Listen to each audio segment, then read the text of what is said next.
Hello friends, welcome back to my YouTube channel. This is Pushkar Tiwari. Today we are talking about corporate finance and scope of finance. Corporate finance क्या है और इसके scope क्या हैं with the AI tools. तो चलिए शुरू करते हैं अपने फर्स्ट टॉपिक के साथ में introduction to corporate finance. Corporate finance क्या होता है? तो corporate finance which deals with how corporation address funding sources, capital structuring, accounting, investment decision to maximising the shareholder value while balancing the risk and profitability. तो corporate finance का simple सा मतलब होता है कि कंपनी के money को manage करना, उसके मनी को यूटिलाइजेशन करना और कहाँ पर इसको एलोकेट करना है और कितना रिटेन करके रखना है, इस चीज़ों को मेंटेन करके रखना कॉरपोरेट में. इसको हम लोग कॉरपोरेट फाइनेंस बोलते हैं, यानी कि कंपनी के मनी को मैनेज करना. और यहाँ पर हम लोग ये ढूंढते हैं कि फंडिंग सोर्सेस क्या क्या हैं हमारे पास में, यानी कि कंपनी के पास मनी कहाँ कहाँ से अवेलेबल हो सकता है, क्या क्या सोर्सेस है जहाँ पर हम लोग मनी को अवेयरनेस करा सकते हैं. फिर कैपिटल स्ट्रक्चरिंग आ जाता है. कैपिटल स्ट्रक्चरिंग का मतलब क्या होता है कि हमको कितना डेट यूज़ करना है, कितना इक्विटी यूज़ करना है, इसका एक स्ट्रक्चर बना करके देना. फिर जितने भी फंड आ रहे हैं कंपनी के अंदर में, इसकी अकाउंटिंग करना कॉरपोरेट फाइनेंस कहलाया जाता है. फिर हमको लॉन्ग टर्म एसेट में कौन से इन्वेस्टमेंट, कौन से प्रोजेक्ट में इन्वेस्टमेंट करना है, इससे रिलेटेड हमको इन्वेस्टमेंट डिसीजन लेने पड़ते हैं. तो ये सारी एक्टिविटीज़ करके हम लोग करना क्या चाहते हैं? हम लोग शेयर होल्डर की वैल्यू को मैक्सिमाइज करना चाहते हैं, साथ साथ में रिस्क और प्रॉफिटेबिलिटी को बैलेंस करके रखना चाहते हैं, यानी कि ना ज़्यादा रिस्क हो, ना ज़्यादा एक्सेस रिस्क हो, ना ज़्यादा मतलब कि ना ज़्यादा कम प्रॉफिटेबिलिटी हो. इसको बैलेंस करके हमको रखना पड़ता है. ठीक, अभी की ऑब्जेक्टिव क्या क्या होते हैं कॉरपोरेट फाइनेंस के अंदर में? तो कॉरपोरेट फाइनेंस में की ऑब्जेक्टिव हमारा सबसे पहले ही ऑब्जेक्टिव हो जाता है कि हमको शेयर होल्डर की वैल्यू को मैक्सिमाइज करनी है, यानी कि जिस पर्पस के लिए हम लोग कॉरपोरेट फाइनेंस कर रहे हैं, पढ़ रहे हैं, जिस भी कंपनी के लिए, कंपनी में ओनर कौन होता है? Share holder. तो शेयर होल्डर की वैल्यू को मैक्सिमाइजेशन कराना रहता है हमको.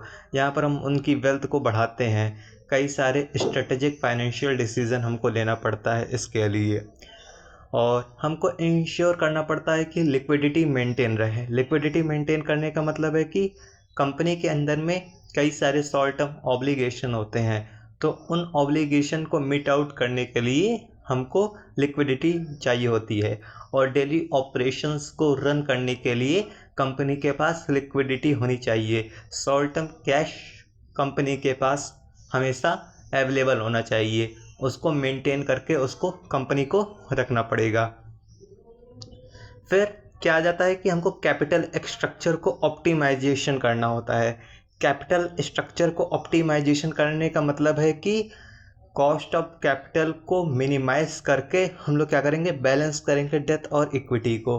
अभी कॉस्ट ऑफ कैपिटल क्या होता है? तो कॉस्ट ऑफ कैपिटल का मतलब होता है कि एक्सपेक्टेड रिटर्न क्या हो रहे हैं इन्वेस्टर के द्वारा.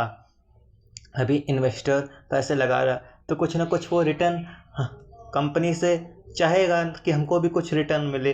तो क्या एक्सपेक्टेड रिटर्न्स हैं इन्वेस्टर्स के द्वारा, उसको हम लोग क्या बोलते हैं? Cost of capital. कंपनी को कितना कॉस्ट पड़ेगा कैपिटल मतलब उसमें रिटर्न को प्रोवाइड करने में. अभी पैसे मंगा रही है तो कंपनी को कुछ ना कुछ तो कॉस्ट पड़ेगा ना. तो कॉस्ट ऑफ कैपिटल कितना पड़ेगा? तो उस कॉस्ट ऑफ कैपिटल को मिनिमाइज करके हमको बैलेंस करना होता है. किसको? इक्विटी और डेट को मिनिमाइज करना होता है, बैलेंस करना होता है. उसको हम लोग क्या बोलते हैं? ऑप्टिमाइज करना. किसको? कैपिटल स्ट्रक्चर को. ठीक, फिर एफिशिएंट रिसोर्स एलोकेशन होता है. अभी एफिशिएंट रिसोर्स एलोकेशन, एफिशिएंट का मतलब क्या हो गया है कि कम टाइम लगा करके ज़्यादा बेनिफिट लेना. कम टाइम लगा करके ज़्यादा मैक्सिमम बेनिफिट लेना, यानी कि हमको ऐसे इन प्रोजेक्ट में इन्वेस्ट करना है जहाँ पर हमको हाईएस्ट रिटर्न मिल सके, यानी कि हम ऐसी मशीन चूज़ करेंगे, हम ऐसा इन्वेस्टमेंट चूज़ करेंगे जहाँ पर हमको हायर बेनिफिट मिलेगा और उसकी कॉस्ट ऑफ कैपिटल वहाँ पर हमको कम लगेगा, यानी कि जहाँ पे पैसे कम लग रहे हैं, टाइम कम लग रहा है और उसका हाईएस्ट रिटर्न, फ्यूचर ग्रोथ ज़्यादा मिल रहा है, फ्यूचर में रिटर्न्स ज़्यादा मिल रहे हैं, तो फिर वहाँ पर उसको हमको उसी जगह पर एफिशिएंट रिसोर्स एलोकेशन करना है। तो मेजर 4 पॉइंट क्या क्या बताया हम लोगों ने। पहला पॉइंट होता है कि हमको शेयर होल्डर की वैल्यू को मैक्सिमाइजेशन करना होता है। शेयर होल्डर की वैल्यू को मैक्सिमाइज करेंगे, लिक्विडिटी को इंश्योर करेंगे कि कंपनी के अंदर में हमेशा लिक्विडिटी मेंटेन रहे, और कैपिटल स्ट्रक्चर को ऑप्टिमाइजेशन करना होता है। कैपिटल स्ट्रक्चर का ऑप्टिमाइजेशन के बाद में हमको एफिशिएंट रिसोर्स का एलोकेशन करना रहता है। ठीक, अभी हम लोग बात करेंगे किसका, स्कोप ऑफ कॉरपोरेट फाइनेंस का। स्कोप ऑफ कॉरपोरेट फाइनेंस के अंदर में 3 मेजर एरियाज होते हैं।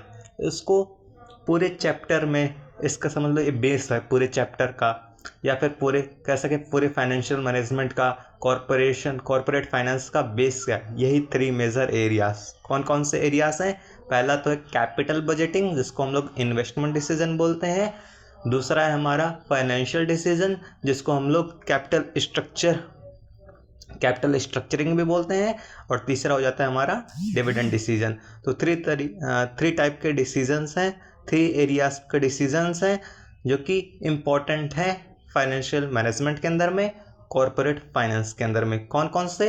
Investment decision, financing decision and dividend decision. तो कैपिटल बजटिंग क्या होता है? तो कैपिटल बजटिंग के अंदर में हमको प्रोजेक्ट को इवैल्यूएट करना होता है, प्रोजेक्ट को सेलेक्ट करना होता है, यानी कि लॉन्ग टर्म इन्वेस्टमेंट प्रोजेक्ट को इवैल्यूएट करेंगे, फिर उनका सिलेक्शन करेंगे। क्यों? ताकि हमको मैक्सिमम रिटर्न्स मिल सके उन इन्वेस्टमेंट से। अभी हमको रिटर्न नहीं मिलेगा तो हम क्यों इन्वेस्ट करेंगे अपना हार्ड अर्न मनी? कोई भी पर्सन पैसे क्यों लगाता है? ताकि उसको एक अच्छा रिटर्न मिल सके उस इन्वेस्टमेंट से। ठीक, अभी हम लोग देखते हैं कि शेयर मार्केट में लोग पैसे लगाते हैं, तो शेयर होल्डर में पैसे लगाते हैं तो ऐसे ही शेयर खरीदेंगे, मतलब अच्छे शेयर खरीदेंगे ना, जहाँ पर उनको अच्छा बेनिफिट मिल सके। इस वजह से हमको ऐसा investment project, long term project को चूज़ करना पड़ेगा, इवेल्युएट करना पड़ेगा, सेलेक्ट करना पड़ेगा, जहाँ पर हमको बेटर रिटर्न मिल सके। अभी इवेल्युएट और सेलेक्ट कैसे करेंगे? तो इसके लिए कुछ टेक्निक्स यूज़ होती हैं। कौन कौन सी टेक्निक्स यूज़ करती हैं? सबसे पहला आ जाता है हमारा net present value. Net present value NPV, इसको हम लोग क्या बोलते हैं? Discount future cash flow to determine the project profitability. तो NPV का कहने का मतलब होता है कि यह एक डिस्काउंटेड कैश फ्लो होता है, DCF हम उसको बोलते हैं। इससे हमको क्या पता चलता है कि प्रोजेक्ट की प्रॉफिटेबिलिटी कितनी है, यानी कि हमारा प्रोजेक्ट इन्वेस्टमेंट प्रॉफिटेबल है कि नहीं प्रॉफिटेबल है, इससे हमको बेनिफिट रिटर्न मिलेगा कि नहीं मिलेगा। तो ये टेक्निक्स हम लोग यूज़ करते हैं किसके लिए? इन्वेस्टमेंट की प्रॉफिटेबिलिटी को जानने के लिए, डिटरमाइन करने के लिए। फिर हमारे पास में आता है IRR क्या होता है? Internal rate of return. Internal rate of return क्या होता है? जहाँ पर discount rate that makes NPV 0, यानी कि यहाँ पर हम लोग 2 टाइम NPV कैलकुलेट करते हैं, 2 टाइम NPV कैलकुलेट करते हैं। एक हाईएस्ट रेट पे कैलकुलेट करते हैं और एक मैक्सिमम रेट पे, एक लोएस्ट रेट पे हम लोग NPV कैलकुलेट करते हैं। फिर से देखते हैं कि कौन सा NPV हमारा नेगेटिव है, कौन सा NPV मेरा पॉजिटिव है। यानी कि IRR का कहने का मतलब है जब 2 बार NPV हमारा 0 आ जाए, 2 रेट पे चूज़ करें, वहाँ पर हमारा NPV का जो रेट आए वहाँ पर 0 निकल करके NPV हमारा 0 आए, उसको हम लोग IRR बोलते हैं। The discount rate that makes NPV 0, the discount rate that makes NPV 0, IRR, इसको हम लोग इंटरनल रेट ऑफ रिटर्न बोलते हैं। फिर हमारे पास में आता है पे बैक पीरियड। पे बैक पीरियड का मतलब क्या होता है कि कितना टाइम टेकन लग रहा है एक इनिशियल इन्वेस्टमेंट को रिकवर करने के लिए। टाइम टेकन कितना समय लगा रहे हैं, यानी कि कितना समय लगेगा एक इनिशियल इन्वेस्टमेंट को रिकवर करने के लिए। फॉर एग्ज़ाम्पल, मैं 5 लाख रुपीज़ एक मशीन में इन्वेस्टमेंट कर रहा हूँ, तो कितने टाइम में मेरा वो इन्वेस्टमेंट 5 लाख रुपीज़ अर्न करके हमको देगा। यहाँ पे रिटर्न का बात नहीं कर रहे हैं, वो 5 लाख रुपीज़ कितने टाइम में रिकवर हो जाएगा मेरे को। अभी हम लोग ये सुनते हैं ना, पहले जितना पैसे लगाए हुए हैं वो तो रिकवर हो जाए, तो कितने टाइम में वो पैसे रिकवर होंगे, तो उसको हम लोग क्या बोलते हैं, पे बैक पीरियड। ठीक। अभी प्रॉफिटेबिलिटी इंडेक्स क्या होता है, तो प्रॉफिटेबिलिटी इंडेक्स का मतलब होता है कि रेशियो क्या है present value of cash inflow का टू इनिशियल इन्वेस्टमेंट, यानी कि रेशियो हम यहाँ पता कर रहे हैं। प्रॉफिटेबिलिटी इंडेक्स का मतलब है कि यहाँ पर रेशियो पता कर रहे हैं कि कितना इनफ्लो कितना आउटफ्लो के बीच में कितना रेशियो है, डिफरेंसेस कितने हैं।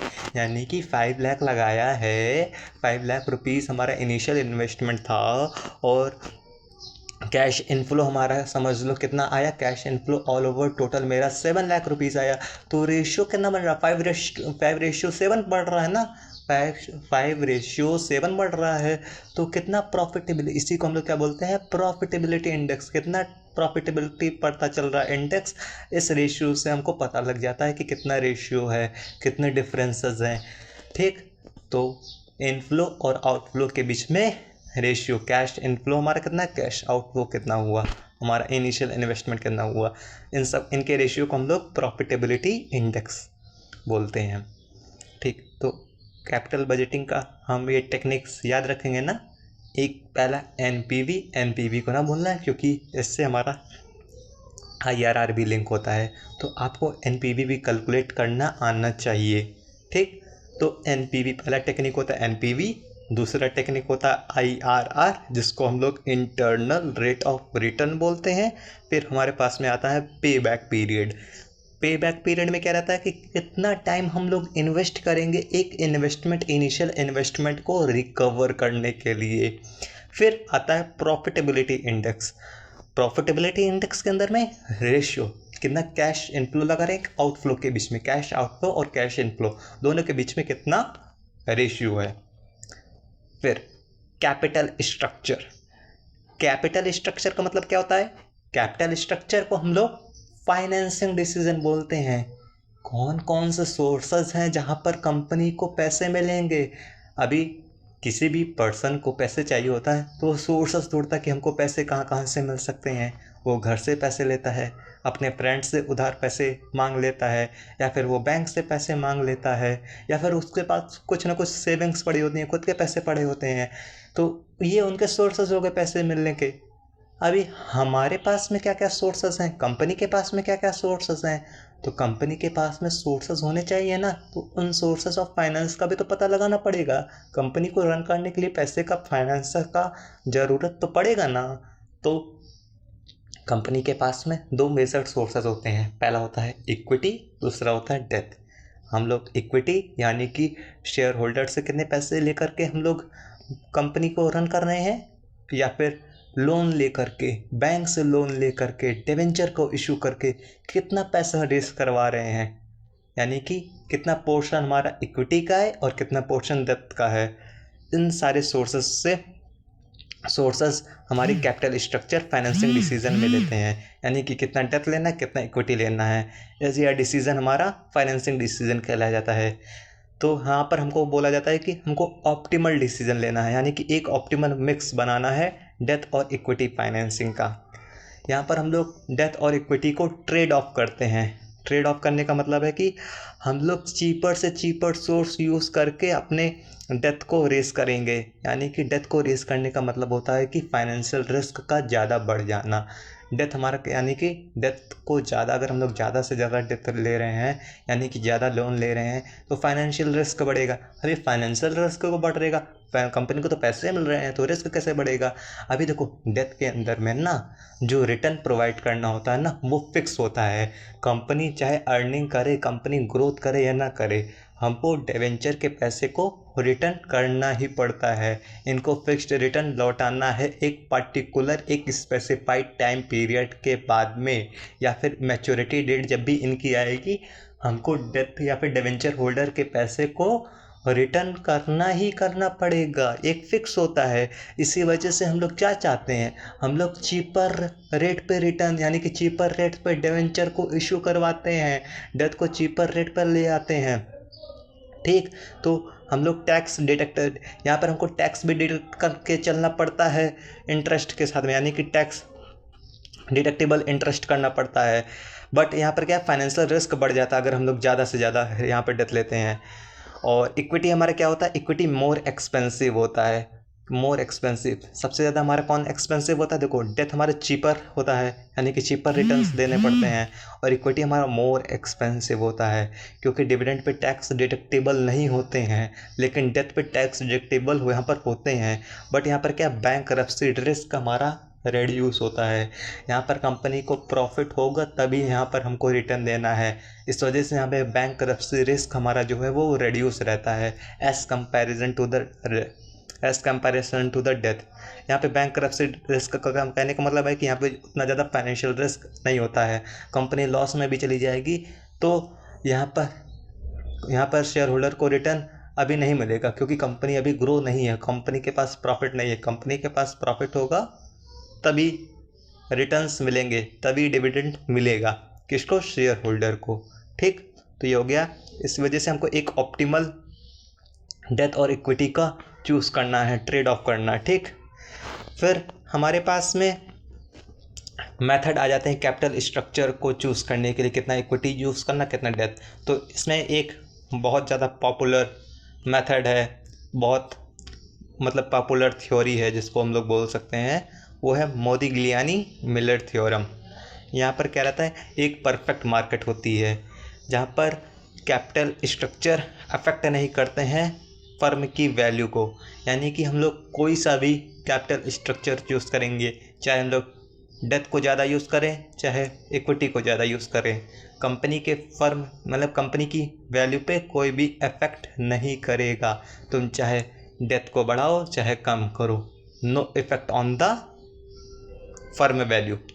बट रियल वर्ल्ड फैक्टर में लाइक टैक्सेस और बैंकरप्सी कॉस्ट इस पर अफेक्ट डालते हैं, यानी कि रियल लाइफ में अगर हम बात करें तो जैसे टैक्सेस वगैरह हो गए, बैंकरप्सी कॉस्ट हो गया, ये कॉस्ट तो लगनी ही लगनी है, इसको हम लोग नहीं रोक सकते हैं रियल वर्ल्ड में, यानी कि इसको हम लोग रोक नहीं सकते हैं।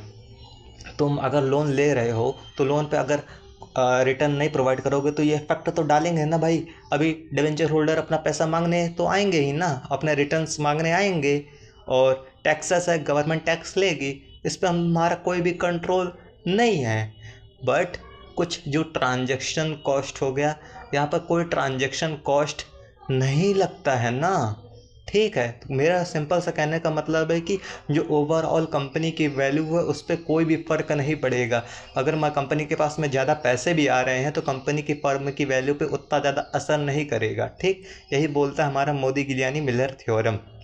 ये कैपिटल स्ट्रक्चर डिसीजन लेने के लिए यही सारी थ्योरीज़ हैं, इन थ्योरीज़ का हम लोग यूज़ करते हैं ताकि जब भी हमको कंपनी के फाइनेंस को मैनेज करना होगा तो हमको ईज़िली चूज़ कर पाएंगे कि सोर्सेस का, कि कंपनी से पैसे कहाँ कहाँ से लेकर के आना है, ताकि कंपनी की फर्म की वैल्यू पे उतना ज़्यादा अफेक्ट ना पड़ेगा।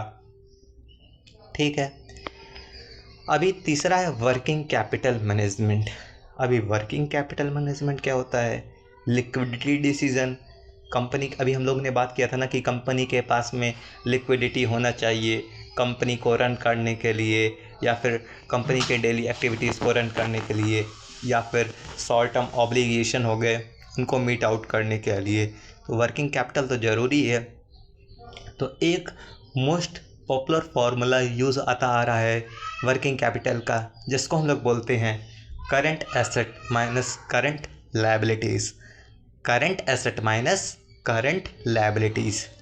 यहाँ पर क्या करना है, हमको इंश्योर करना है कि कंपनी के पास में शॉर्ट टर्म एसेट हो ताकि वो शॉर्ट टर्म लायबिलिटीज़ को मीट आउट कर सकें। ठीक, तो कंपनी के पास में सफिशिएंट शॉर्ट टर्म एसेट हो, कैश एंड कैश इक्विवेलेंट हो कंपनी के पास में, ताकि वह शॉर्ट टर्म लाइबिलिटीज़ को मीट आउट कर सके।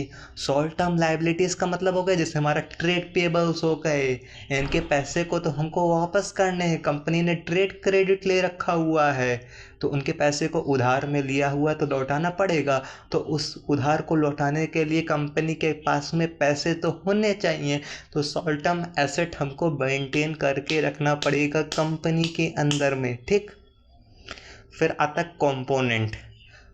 वर्किंग कैपिटल मैनेजमेंट के लिए कौन कौन से कंपोनेंट हैं? तो कंपोनेंट में सबसे पहला कंपोनेंट कौन सा होता है? Cash management. कैश मैनेजमेंट में क्या रहता है कि हमको मेंटेन करना है ऑप्टिमल कैश रिजर्व। कंपनी के पास में कैश रिजर्व होना चाहिए। कुछ पैसे कंपनी के पास में अलग से अकाउंट में अलग से रखना पड़ेगा तुमको, नहीं तो कैसे रिटर्न करोगे, कैसे वापस करोगे? जो भी हमारे बाहर के एक्सटर्नल पैसे वाले, मतलब जो पैसे दे रखे हुए हैं उनको कैसे लौटाओगे? क्रेडिटर को कैसे, एक्सटर्नल क्रेडिटर को कैसे तुम रिटर्न करोगे? ठीक है, क्रेडिटर को कैसे पैसे लौटाओगे? तो इस वजह से कैश को मेंटेन करके रखना पड़ेगा आपको। फिर इन्वेंट्री मैनेजमेंट। इन्वेंट्री मैनेजमेंट में क्या रहता है कि हमको रिड्यूस करना है holding cost without stock out, यानी कि कंपनी के अंदर में कुछ इन्वेंट्री क्या नाम है होल्ड करना पड़ता है, यानी कि रखना पड़ता है, तो उसमें होल्ड करने का कुछ कॉस्ट भी आता है, तो उन कॉस्ट को रिड्यूस करना पड़ता है बिना स्टॉक आउट हुए, यानी कि इन्वेंट्री के बाहर जाने से पहले, यानी कि इन्वेंट्री ख़त्म होने से पहले हमको उसकी होल्डिंग कॉस्ट को रिड्यूस करके भी रखना पड़ेगा, ताकि हमारा स्टॉक आउट में ना, यानी कि हमारा इन्वेंट्री ना ज़्यादा हो, यानी सेल होने से पहले वहाँ पर हमको रिड्यूस करके रखना पड़ेगा, होल्डिंग कॉस्ट हमको रिड्यूस करना पड़ेगा। ऐसा रहेगा, अगर होल्डिंग कॉस्ट हमारा ज़्यादा होगा ना तो इन्वेंट्री का भी कॉस्ट ज़्यादा हो जाएगा। ठीक, फिर रिसीवेबल मैनेजमेंट। रिसीवेबल मैनेजमेंट का मतलब होते हैं कि हमारे ट्रेड रिसीवेबल्स हो गए, यानी कि कंपनी के देनदार, कंपनी को जिनसे पैसा अभी मिलने वाला है, ठीक, अभी मिला नहीं है, जिनसे ऐसे पर्सन जिनसे कंपनी को पैसे मिलने वाले हैं, वो रिसीवेबल्स हो गए, ट्रेड रिसीवेबल्स हो गए। ठीक, इनको मैनेज करके रखना पड़ता है हमको। तो इफ़िशिएंट क्रेडिट पॉलिसीज़ हमको रखनी पड़ेंगी ताकि बैड डेप्थ हमारा कम हो, यानी कि बैड डेप्थ को मिनिमाइज़ करना है हमको। इफ़िशिएंट क्रेडिट पॉलिसीज़ हमको ले करके आनी पड़ेगी कंपनी के अंदर में, तभी हमारा रिसीवेबल का मैनेजमेंट होगा। फिर पेबल्स मैनेजमेंट। पेबल का मैनेजमेंट का मतलब है हमको डिले करना पड़ेगा payment without damaging the supplier relation. Payables management का मतलब है कि इन केस कंपनी को किसी को पैसे देने हैं जिनसे उधार कंपनी ले रखा हुआ था, अभी कंपनी के पास थोड़ा डिले, मतलब अभी पैसे उतने अरेंज ना हो पाए, मतलब कंपनी के पास पैसे तो हैं लेकिन उतना सरप्लस अभी पैसे नहीं है कि उनको वापस कर सकें, तो कुछ ऐसे भी डिले भी करना पड़े कंपनी को, ताकि सप्लायर के साथ में रिलेशन भी कम ना हो और हमारे पैसे भी उनको पास पहुंच जाएं। ठीक, मतलब इन फ्यूचर में पहुंच जाएं, रिलेशन ना ख़राब हो, तो उन सबको उनको भी मैनेजमेंट हमको, उनका भी मैनेजमेंट हमको करना पड़ता है।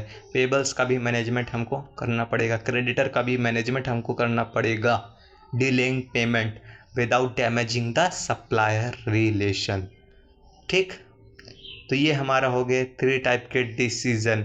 इसमें से एक और आता है डिविडेंड डिसीज़न। डिविडेंड डिसीज़न से पहले हमको फाइनेंशियल मार्केट के बारे में जानना है कि फाइनेंशियल मार्केट कौन कौन से हैं और उनके इंस्ट्रूमेंट कौन कौन से होते हैं।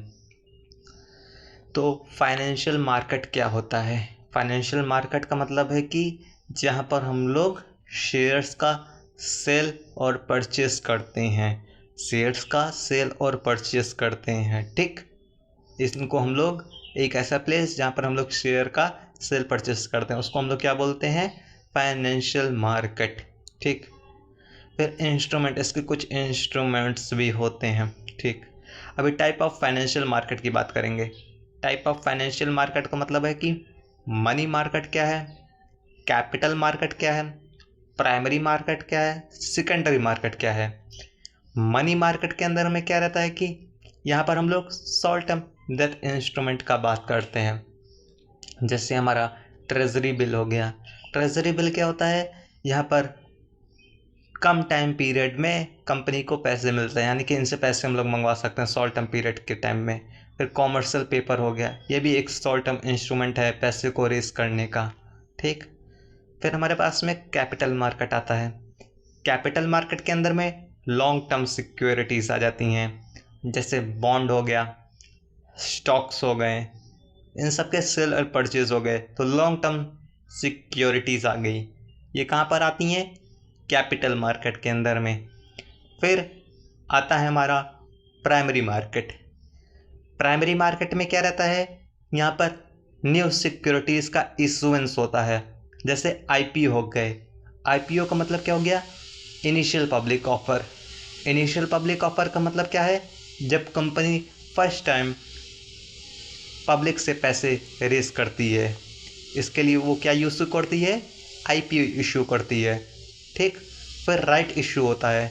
राइट इशू का मतलब होता है कि कंपनी पैसे रेस करने के लिए अपने एग्जिस्टिंग मेंबर से ही पैसे मंगवाती है जब कंपनी, उसको हम लोग राइट इशू बोलते हैं, या प्री डिटरमाइन प्राइस पे होता है। फिर सेकेंडरी मार्केट। सेकेंडरी मार्केट में क्या रहता है, यहाँ पर हम लोग एग्जिस्टिंग सिक्योरिटीज़ का ट्रेड करते हैं। ट्रेडिंग का मतलब सेल परचेस करना हो गया एग्जिस्टिंग सिक्योरिटीज़ का, यानी कि एक टाइम ये सिक्योरिटीज़ इशू ऑलरेडी हो चुकी हैं, अब उन्हीं सिक्योरिटीज़ का हम लोग ट्रेड करेंगे, ट्रेडिंग करेंगे, व्यापार करेंगे स्टॉक एक्सचेंजेस की मदद से। स्टॉक एक्सचेंजेस कौन कौन से हैं, जैसे हमारा इधर मुंबई में स्टॉक एक्सचेंज हो गया, इंडियन स्टॉक एक्सचेंज हो गए। तो इन stock exchange as a intermediator के माध्यम से एक प्लेटफॉर्म के थ्रू हम लोग सिक्योरिटीज़, एग्जिस्टिंग सिक्योरिटीज़ का ट्रेड करते हैं। की फाइनेंशियल इंस्ट्रूमेंट हमारे पास में कौन कौन से होते हैं, जैसे इक्विटी हो गया। इक्विटी में कॉमन स्टॉक हो गए, प्रेफर्ड स्टॉक हो गया। फिर आता है डेथ। डेथ के अंदर में क्या रहता है कि बॉन्ड, डिवेंचर, लोन्स हो गए। फिर हाइब्रिड सिक्योरिटीज़। हाइब्रिड सिक्योरिटीज़ में क्या क्या रहता है, यहाँ पे हम लोग कन्वर्टिबल बॉन्ड का यूज़ करते हैं। कन्वर्टिबल बॉन्ड का मतलब है कि फ्यूचर टाइम में यह बॉन्ड कन्वर्ट होकर के शेयर में हो जाएगा। फिर वारंट आ गए। वारंट क्या रहता है, एक तरीके का सर्टिफिकेट है, जिसका नाम सर्टिफिकेट में रहता है, उसी के नाम पे वह शेयर होते हैं। ठीक, तो वो वारंट हो गया। फिर आता है रिस्क एंड रिटर्न। इससे पहले हम लोग फिर से एक बार इसका रिवाइज कर लेते हैं कि फाइनेंशियल इंस्ट्रूमेंट कौन कौन से और टाइप ऑफ फाइनेंशियल मार्केट क्या होता है। फाइनेंशियल मार्केट में 4 चीज़ें आती हैं। पहला मनी मार्केट। मनी मार्केट हमारा शॉर्ट टर्म डेट से रिलेटेड होता है, जहाँ पर ट्रेजरी बिल हो गया, कॉमर्शियल बिल हो गया। कैपिटल मार्केट, जहाँ पर लॉन्ग टर्म सिक्योरिटीज़ का इशूवेंस होता है, जैसे हमारा बॉन्ड हो गए, स्टॉक हो गया। फिर primary market, secondary market. Primary market हमारा आईपी हो गया, राइट इशू हो गया। सेकेंडरी मार्केट हमारा क्या हो गया, स्टॉक एक्सचेंजेस हो गए। फिर की फाइनेंशियल इंस्ट्रूमेंट होते हैं हमारे पास में, जैसे इक्विटी हो गए, डेथ हो गया और हाइब्रिड सिक्योरिटीज़ हो गई। फिर आता है हमारा risk and return. Corporate finance के अंदर में क्या होता है, अभी रिस्क का बात करेंगे। रिस्क का एक्चुअल मीनिंग क्या होता है, तो कंपनी के अंदर में रिस्क होता है। वह रिस्क कहाँ से आता है, कंपनी बहुत सारे इन्वेस्टमेंट करी रहती है, कहाँ पर, ताकि कंपनी को लॉन्ग टर्म इन्वेस्टमेंट, कंपनी का ग्रोथ हो जाए, कंपनी को प्रॉफिटेबिलिटी मिले। तो कभी कभी ये रहता है कि कंपनी एक ऐसा इन्वेस्टमेंट कर देती है जहाँ पर उसके रिटर्न को मिलने में अनसर्टेनिटी होती है। पैसे रिटर्न में मिलेंगे कि नहीं मिलेंगे, रिस्क है वहाँ पर, जहाँ पर अनसर्टेनिटी होती है, अनिश्चितताएं होती हैं। अनिश्चितताएं का मतलब होता है कि कोई भी कंफर्म नहीं है, पैसा मिलेगा नहीं मिलेगा। तो कितने प्रकार के रिस्क होते हैं, बिजनेस रिस्क होता है। बिजनेस रिस्क का मतलब होता है कि जैसे कंपनी ने किसी ऑपरेटिंग एसेट में पैसे लगाए हैं, यानी कि जो कम जैसे स्टॉक्स में पैसे लगाए हुए हैं, इन्वेंट्री में पैसे लगाए हुए हैं, तो उस इन्वेंट्री से पैसे हमको मिल पाएंगे कि नहीं मिल पाएंगे, वो पैसे हमारा इन्वेंट्री जनरेट करके दे पाएगा कि नहीं दे पाएगा। इससे क्या होता है, बिजनेस रिस्क होता है। फिर फाइनेंशियल रिस्क, फाइनेंशियल रिस्क का मतलब क्या हो गया, जैसे डेथ में पैसे लगा रखे हुए हैं, हमने डेथ से पैसे मंगा लिए, अभी डेथ में यानी कि डेथ में पैसे हम लोगों ने लगा रखे हैं, उस डेथ से हमको रिटर्न मिलेगा कि नहीं मिलेगा। कंपनी ने किसी को अगर लोन प्रोवाइड करा रखा हुआ है और उस पर रिटर्न कंपनी को मिलेगा कि नहीं मिलेगा, कंफ्यूज यहाँ पे कंफर्मेशन नहीं है, तो फाइनेंशियल रिस्क हो गया। मार्केट रिस्क, मार्केट में हमको अभी कोई पर्सन मार्केट में जा रहा है, कोई भी समझ लो वेजिटेबल के को सेल आउट करने के लिए जा रहा है मार्केट में, अभी उसके वेजिटेबल सेल होंगे कि नहीं सेल होंगे, मार्केट रिस्क है। ठीक है, तो रिस्क को भी समझना, अनसर्टेनिटी होती है यहाँ पर एक्सपेक्टेड रिटर्न के अंदर में। फिर आता है रिटर्न। रिटर्न क्या होता है, profitability from the investment. Investment किया हुआ है तो इन्वेस्टमेंट पे प्रॉफिटेबिलिटी क्या है। अभी रिटर्न को समझने के लिए एक एग्जांपल देता हूँ। आपने 1,00,000 रुपए इन्वेस्ट किया एक प्लांट में और उसके 5 साल बाद आपको रिटर्न में मिला कितने, 2.5 लाख रुपए। 2.5 लाख यानी कि 2,50,000 रुपीज़। कितना डिफरेंस आ रहा है, तो जो डिफरेंस आ रहा है कितना का, 1,50,000 रुपये का, तो वो 1,50,000 तुम्हारा कितना है, रिटर्न है। ठीक, तो इसी को हम लोग क्या बोलते हैं, प्रॉफिटेबिलिटी फ्रॉम द इन्वेस्टमेंट। या डिविडेंड फॉर्म में होता है या फिर कैपिटल गेन फॉर्म में होता है। डिविडेंड फॉर्म में यानी कि जब शेयर को सेल आउट करेंगे, जितना डिफरेंस होगा शेयर होल्डर को जो भी दिया जाता है वो डिविडेंड हो गया, यानी कि प्रॉफिट, जितना प्रॉफिट हम लोग देंगे शेयर होल्डर को वो डिविडेंड हो गया। कैपिटल गेन यानी कि हम लोग जब भी कोई भी एसेट का सेल आउट करेंगे उस पर कैपिटल गेन होता है। अभी हमको रिस्क और रिटर्न को ट्रेड ऑफ करना होता है, यानी कि ट्रेड ऑफ करने का मतलब होता है कि हमको रिस्क और रिटर्न को बैलेंस करके रखना पड़ेगा। अभी बैलेंस नहीं करेंगे ना तो दिक्कत होगा, कंपनी के फाइनेंसेस को मैनेज करने में प्रॉब्लम होगा। तो अगर रिस्क, कोई भी इन्वेस्टमेंट पर रिस्क ज़्यादा है तो वहाँ पर हमको रिटर्न भी ज़्यादा मिलना चाहिए। High risk higher expected return होना चाहिए। फिर पोर्टफोलियो की थ्योरी आती है। पोर्टफोलियो की थ्योरी किसने देखी हुआ, मार्कोविट्स ने। मार्कोविट्स की पॉपुलर थ्योरी पोर्टफोलियो की थ्योरी मानी जाती है। यहाँ पर हम लोग डाइवर्सिफिकेशन का यूज़ करते हैं, यानी कि डाइवर्सिफिकेशन का मतलब होता है कि हम लोग एक एसेट पे नहीं, मतलब एक कैटेगरी की एसेट पे नहीं इन्वेस्टमेंट कर रहे हैं, हम लोग बहुत सारी डिफरेंट तरीके की एसेट में इन्वेस्टमेंट कर रहे हैं। ठीक, तो वहाँ पे डाइवर्सिफाई करते हैं अपने पोर्टफोलियो को, जिससे क्या होता है, अनसिस्टमेटिक रिस्क हमारा कम हो जाता है। ठीक, अनसिस्टमेटिक रिस्क का मतलब होता है कि जो रिस्क हमारा मतलब एक फॉर्मल वे में नहीं रहता, इनफॉर्मल वे में रहता है वह रिस्क। डाइवर्सिफिकेशन से अनसिस्टमेटिक रिस्क हमारा कम होता है। फिर आता है हमारा capital asset pricing model. Capital asset pricing model क्या होता है, जिसको हम लोग CAPM मॉडल बोलते हैं। यहाँ पर हमारे पास में इसका एक फार्मूला होता है, expected return equal to RF plus beta equal to market return minus risk free return. इसका फार्मूला होता है कैपिटल एसेट प्राइसिंग मॉडल का। यह भी है रिस्क और रिटर्न को बैलेंस करने में हेल्प करता है। ठीक है, तो capital asset pricing model use करते हैं हम लोग कहाँ पे, रिस्क और रिटर्न को बैलेंस करने में। RF का मतलब क्या हो गया, रिस्क फ्री रेट हो गया। बीटा का मतलब हो गया सिस्टमेटिक रिस्क को मेजर करना। फिर मार्केट रिटर्न, RM को हम लोग क्या बोलते हैं, मार्केट रिटर्न। अभी हम लोग डिविडेंड डिसीजन यानी कि डिविडेंड की पॉलिसीज़ के बारे में बात करेंगे। 3 डिसीजन हमने बोले थे ना, पहला इन्वेस्टमेंट, दूसरा फाइनेंसिंग, तीसरा डिविडेंड। तो 5वें पॉइंट में डिविडेंड पॉलिसीज़ का बात करेंगे। डिविडेंड पॉलिसीज़ क्या क्या होती हैं, तो पहला डिविडेंड थ्योरी होता है।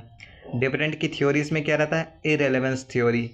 इरेलेवेंस थ्योरी का मतलब होता है कि यहाँ पर कंपनी डिविडेंड या फिर पे करे या फिर कंपनी उस डिविडेंड के बदले डिविडेंड ना देकर कंपनी रिटेन करे। तो कितना रिटेन करना है, कितना पे आउट करना है, इनको बढ़ाने या फिर घटाने से फर्म की वैल्यू पे कोई भी इफेक्ट नहीं मिलता है, पड़ता है परफेक्ट मार्केट के अंदर में।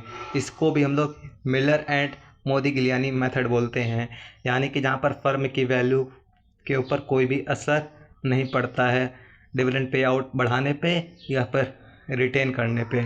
कोई भी ज़्यादा रिटेन करेंगे तो डिविडेंड को पैसे मतलब शेयर होल्डर को डिविडेंड नहीं मिलेगा, तो इससे फर्म की वैल्यू पे कोई भी इफेक्ट नहीं पड़ता है परफेक्ट मार्केट के अंदर में। इसको हम लोग बोलते हैं इररिलेवेंस थ्योरी। फिर आता है गॉर्डन और लिंटर का एक थ्योरी बोलता है जिसको हम लोग बोलते हैं bird in the hand theory. यहाँ पर इन्वेस्टर्स लोग क्या प्रेफर करते हैं, एक certain dividend over uncertain capital gain के अंदर में, यानी कि जहाँ पर कैपिटल गेन में अनसर्टेनिटी है, कैपिटल गेन या फिर कम होगा ज़्यादा होगा, कन्फ्यूज़न है, अनसर्टेनिटी है, ठीक है। तो ये एक सर्टेन डिविडेंड पहले से ही इन्वेस्टर बता देते हैं, शेयर होल्डर बता देता है कि हमको इतना डिविडेंड चाहिए अनसर्टेन। जब कंपनी को प्रॉफिट होगा तब हमको इतना डिविडेंड आपको देना पड़ेगा अनसर्टेन कैपिटल गेन के ऊपर में। फिर आता है टैक्स प्रेफरेंस थ्योरी। यहाँ पर इन्वेस्टर क्या है, प्रेफर करते हैं कैपिटल गेन, क्योंकि यहाँ पर लोअर टैक्स होता है। अगर कंपनी लोअर टैक्स पे कर रही है तो इन्वेस्टर बोलेगा हमको सर्टेन कैपिटल गेन चाहिए, ठीक। तो टैक्स प्रेफरेंस को हम लोग क्या बोलते हैं, जहाँ पर लोअर टैक्स रहेगा हमको कैपिटल गेन इतना चाहिए रहता है, इसको हम लोग क्या बोलते हैं, टैक्स प्रेफरेंस थ्योरी। फिर आता है हमारा type of dividend policies. Dividend policies हमारे पास में 3 टाइप की डिविडेंड पॉलिसीज़ होती हैं। एक स्टेबल डिविडेंड पॉलिसी होती है, रेसिडुअल डिविडेंड पॉलिसी होती है, और एक no dividend policy. No dividend policy का मतलब क्या होता है, यहाँ पर कंपनी को जितने भी प्रॉफिट होते हैं वो सारे प्रॉफिट री इन्वेस्टमेंट कर देते हैं सिमिलर इन्वेस्टमेंट में वापस, ठीक। तो 3 टाइप की पॉलिसीज़ डिविडेंड पॉलिसीज़ होती हैं, इनको नहीं बोलना, स्टेबल, रेसिडुअल और नो डिविडेंड पॉलिसी, ठीक। अब कॉरपोरेट वैल्यूएशन का बात करेंगे। कॉरपोरेट वैल्यूएशन कैसे होता है, यानी कि कंपनी की वैल्यू को कैसे हम लोग कैलकुलेट करेंगे। तो इसके लिए कुछ मॉडल्स हैं, जैसे पहला model DCF model. DCF model का मतलब क्या हो गया, डिस्काउंटेड कैश फ्लो मॉडल। इसका फॉर्मूला है sigma cash flow upon 1 + R bracket में होल T, ठीक है, मतलब ब्रैकेट में पावर T। CFT का मतलब क्या हो गया, cash flow in the period time, यानी कि कितना कैश फ्लो टाइम हुआ है, कितने टाइम में कैश फ्लो आया है, उतने साल का कैश फ्लो हम लोग लिखेंगे। फिर R का मतलब हो गया डिस्काउंट रेट। डिस्काउंट रेट का मतलब हो गया weighted average cost of capital, यानी कि जितनी भी कॉस्ट ऑफ कैपिटल लगी हुई हैं, चाहे वो डेथ से मिली हुई हैं, चाहे इक्विटी से मिली हुई हैं, या फिर वो प्रेफरेंस से मिली हुई हैं, या फिर रिटेन अर्निंग से मिली हुई हैं, इनका ऑल ओवर टोटल एवरेज हमको कॉस्ट ऑफ कैपिटल को निकालना पड़ेगा। तो उसको हम लोग क्या बोलते हैं, weighted average cost of capital, R, ठीक। तो इसको हम लोग R से डिनोट करेंगे, इसको डिवाइड करना पड़ेगा हमको कैश फ्लो से। 1 + weighted average cost of capital की पावर T से टाइम, कितने टाइम में पैसे हमारे मतलब कितना कैश फ्लो टाइम में आया है। फिर इसको हम लोग क्या बोलते हैं, डिस्काउंटेड कैश फ्लो, इसको डिवाइड करना पड़ता है, ठीक। Cash flow DCF model, cash flow को डिवाइड करना है 1 + R की पावर T से डिवाइड कर देना है, इससे हमको DCF मॉडल बोलते हैं। फिर रिलेटिव वैल्यूएशन। रिलेटिव वैल्यूएशन का मतलब हो गया, इसको हम लोग मल्टीपल अप्रोच बोलते हैं, जहाँ पर हम लोग PE रेशियो बोलते हैं। PE रेशियो का मतलब हो गया price earning ratio. Price earning ratio यानी कि कंपनी कितना रुपए अर्न कर रही है, 1 रुपीस ने इन्वेस्ट किया तो कितना रुपीस उसको रिटर्न मिला, अर्निंग कितना हुआ, 1 रुपये पे कितनी अर्निंग कर रहा है, ठीक। तो इसको निकालने के लिए, PE रेशियो निकालने के लिए फॉर्मूला होता है EPS, अर्निंग पर शेयर, यानी कि एक शेयर पे कितना अर्न कर रखा हुआ है, इसको मल्टीप्लाई करते हैं पीई रेशियो पे, प्राइस अर्निंग रेशियो, 1 रुपये पे कितना अर्न कर रखा हुआ वो PE ratio, earning per ratio मतलब 1 शेयर पे कितना अर्न किया। तो ईपीएस इंटू पीई रेशियो को मल्टीप्लाई करेंगे तो कंपनी का वैल्यूएशन करेंगे। रिलेटिव वैल्यूएशन के लिए एक पॉपुलर मेथड हमेशा यूज़ किया जाता है कंपनी के वैल्यूएशन के लिए। कंपनी की वैल्यू को जानने के लिए कंपनी प्रॉफिटेबल है कि नहीं प्रॉफिटेबल है, कंपनी में इन्वेस्टमेंट करना चाहिए कि नहीं करना चाहिए, कंपनी के शेयर परचेस करना चाहिए कि नहीं करना चाहिए।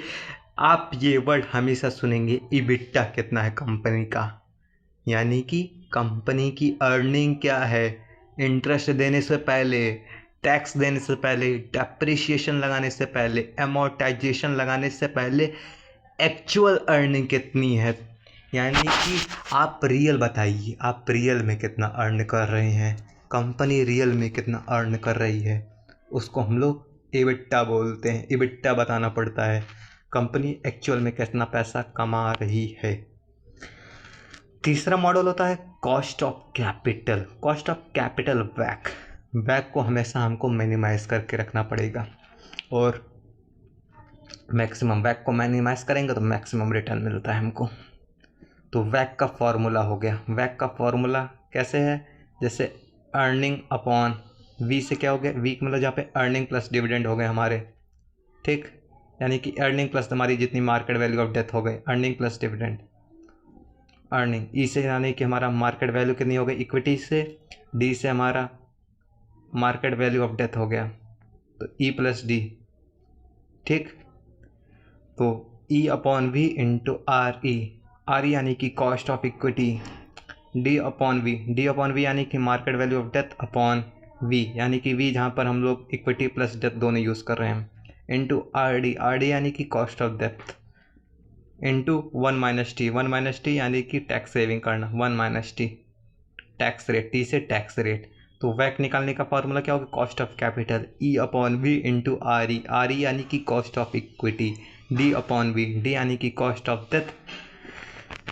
डेथ हो गया हमारा, डी से हमारा ही हो गया, sorry, market value of debt हो गया, आर डी का मतलब हो गया हमारा कॉस्ट ऑफ डेथ, और डी से यानी कि market value upon debt upon equal to V equal to E plus D यानी कि market equity plus debt into R D cost of debt into 1 - T. ये फार्मूला हो गया हमारा वैक का। वैक को हमको मिनिमाइज करके चलना पड़ेगा। अभी हम लोग मर्जर एंड एक्विजिशन का बात करेंगे। मर्जर एंड एक्विजिशन कंपनी में बहुत इम्पॉर्टेंट इसका डिपार्टमेंट होता है, कंपनी के अंदर में अलग से इसका डिपार्टमेंट बना करके रखते हैं। मर्जर का मतलब होता है कि कंपनी अगर दूसरी कंपनी के साथ में मर्ज हो जाती है, कंपनी को कभी कभी हायर ग्रोथ चाहिए रहता है तो वो मर्ज कर लेती है दूसरी कंपनी के साथ में, ठीक, उसको हम लोग मर्जर बोले। एक्विजिशन का मतलब होता है, एक्विजिशन का मतलब है कंपनी के अंदर में कभी एक कंपनी है जो कि अभी प्रॉफिटेबल नहीं कर पा रही है तो उसको एक्वायर कर लेती कोई दूसरी कंपनी, उसको हम लोग एक्विजिशन बोलते हैं। एक्वायर यानी कि परचेस कर लेती है उस लो ग्रोथ कंपनी को, उतना कैश फ्लो अगर जनरेट ना कर पा रही है कंपनी, तो कंपनी का कैश फ्लो अच्छा निगेटिव कैश फ्लो जा रहा है बार बार टाइम टू टाइम पीरियड, तो जो हायर कंपनी है मतलब जिसके पास में हायर कैश फ्लो आ रहे हैं, जिसका ग्रोथ अच्छा है, वो कंपनी क्या कर ली, परचेस कर लेती है ऐसी कंपनी को जिसका लो ग्रोथ रेट है, निगेटिव कैश फ्लो है, ठीक है। तो इसी को हम लोग मर्जर एंड एक्विजिशन बोलते हैं। फिर types of merger and acquisition होता है। तो types of merger and acquisition में पहला होता है हमारा हॉरिजेंटल मर्जर, जहाँ पर सेम कैटेगरी की इंडस्ट्री में मर्जर होता है, जैसे डिस्ने और पिक्सार में मर्जर हुआ था। फिर वर्टिकल मर्जर के अंदर में कर रहे हैं जहाँ पे हम लोग एक सप्लाई चेन इंटीग्रेशन करते हैं। सप्लाई चेन का इंटीग्रेशन का मतलब हो गया जैसे अमेज़ॉन और होल फूड्स आपस में मर्ज कर ले रखे हुए हैं। फिर कॉन्ग्लोमरेट मर्जर होता है जहाँ पर अनरिलेटेड बिजनेस आपस में मर्ज हो जाते हैं, जैसे बर्कशायर हाथवे के बीच में मर्जर हुआ था।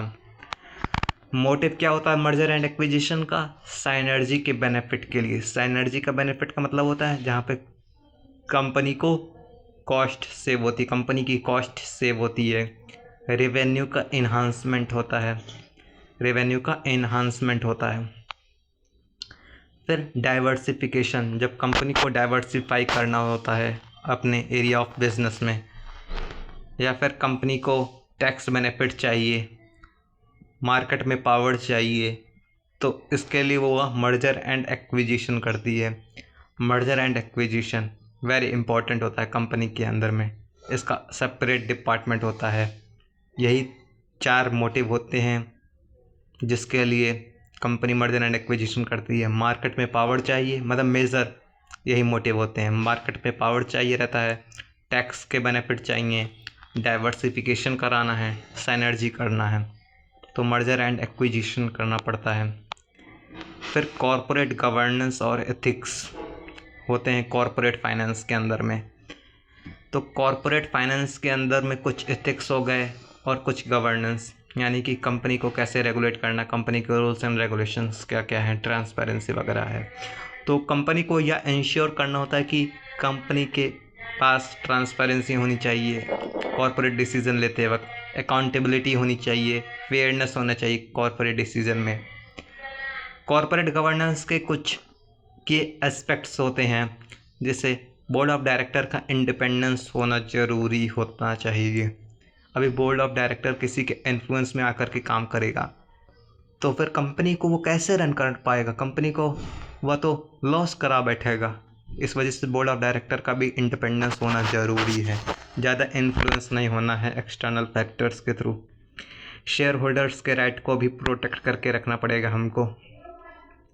एग्जीक्यूटिव कॉम्पनसेशन अलाइनमेंट करना पड़ेगा परफॉर्मेंस के साथ में, यानी कि अगर कोई एम्प्लॉय अच्छा परफॉर्मेंस कर रहा है तो उसको प्रॉपर कंपनसेशन देना पड़ेगा, ठीक है।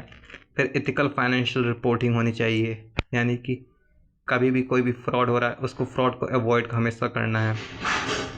कोई भी या फिर लाइक जैसे एरन हो गया, एनरन हो गया, तो इन सबको हमको अवॉइड करके रखना पड़ेगा। एथिकल फाइनेंशियल रिपोर्टिंग करनी पड़ेगी, यानी कि अगर कोई भी फ्रॉड हो भी रहा है तो उसकी रिपोर्टिंग हमको करनी पड़ेगी अथॉरिटीज़ को, ठीक। तो एथिकल फाइनेंशियल रिपोर्टिंग होनी चाहिए, एग्जीक्यूटिव कंपनसेशन अलाइनमेंट होना चाहिए परफॉर्मेंस के साथ में, शेयर होल्डर के राइट को प्रोटेक्ट करना और बोर्ड ऑफ डायरेक्टर का इंडिपेंडेंस होना। इसके लिए हमको इंश्योर करना है कि ट्रांसपेरेंसी, अकाउंटेबिलिटी और फेयरनेस हो कॉर्पोरेट डिसीजन में। इसी को हम लोग कॉर्पोरेट गवर्नेंस और एथिक्स बोलते हैं। तो यह पूरा हो गया कॉर्पोरेट फाइनेंस और फाइनेंशियल मैनेजमेंट का पूरा ओवरऑल ओवरव्यू।